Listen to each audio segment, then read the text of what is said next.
Phenomenology of Spirit by Hegel.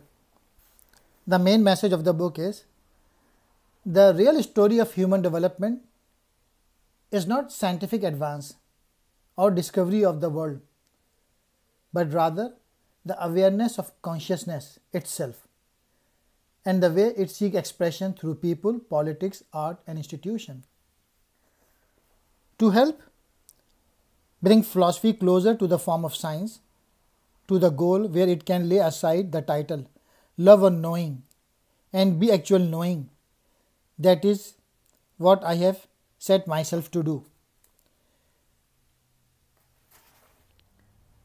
Hegel books are often trying and exhausting experience, the intellectual equivalent of chewing gravel.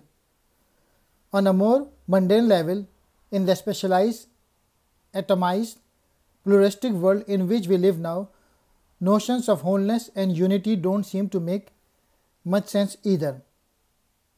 Hegel said that in fact the modern world is our greatest achievement, the opportunity for which mankind had long waited, a great expression of spirit or consciousness that could not be held back.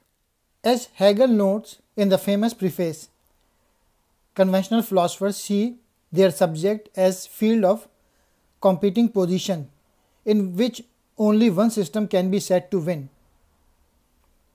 Hegel's rather original approach, on the other hand, is to take a bird's eye view of everything.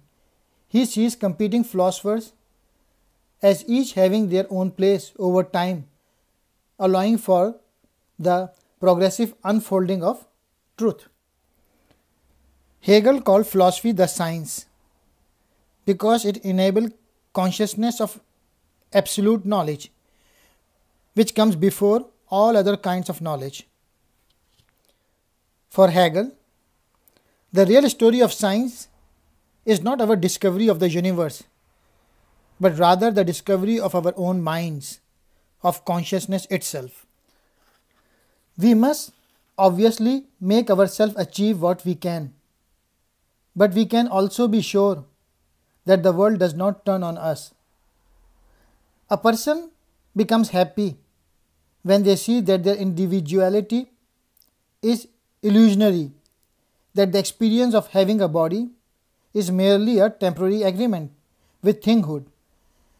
When we come to see that belief in our singularity is dead end, while appreciation of our unity with everything else is truth, this cannot make us anything other than happy.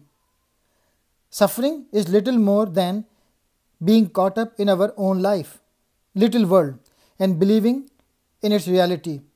However, awareness that we are merely an expression or agent of spirit in its unity takes us beyond the happiness-unhappiness dichotomy to truth. Earth is merely a playground for the pleasurable fulfillment of desires.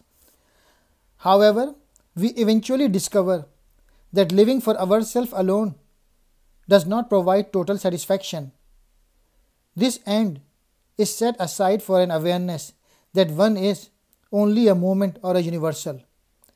This transition of self-consciousness from a simple awareness of self as a bundle of desires to appreciation that one part of a larger universe or consciousness, or the very least a community of others, is not always positive experience because we see ourselves as simply part of necessity. A love of God is therefore simply a love of reason itself. If we feel that God always works in ways that make perfect sense, we will accept a cosmology based on reason rather than randomness. One needs to be quite brave today to suggest that history is essentially the growth of consciousness and that therefore everything happens for a reason.